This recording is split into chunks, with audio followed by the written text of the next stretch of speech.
एक बार एक छोटे से गांव में एक बहुत ही गरीब आदमी रहता था। उसके पास कुछ नहीं था, लेकिन वो हमेशा खुश रहता था।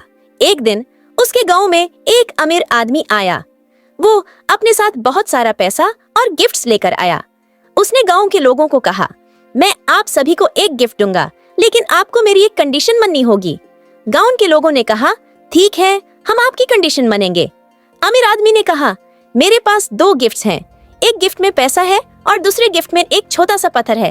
आपको दोनों गिफ्ट्स में से एक चुनना होगा।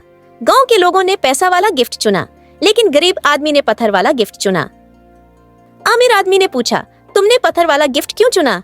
गरीब आदमी ने कहा, क्योंकि मैं जानता हूँ कि पैसा जरूरत के वक्त पर ही काम आता है, लेकिन पत्थर हर वक्त मेरे लिए एक कीमती एसेट है। अमीर आदमी ने कहा, तुम बहुत ही समझदार हो, तुमने सही डिसीजन लिया है। इस कहानी से हमें ये शिक्षा मिलती है कि पैसा जरूरत के वक्त पर ही काम आता है। खुश रहना और संतुष्ट रहना ही असली दौलत है। समझदारी और अकाल ही असली संपत्ति है। ये कहानी आपको कैसी लगी? क्या आपको और मोरल स्टोरी सुनना चाहते हैं?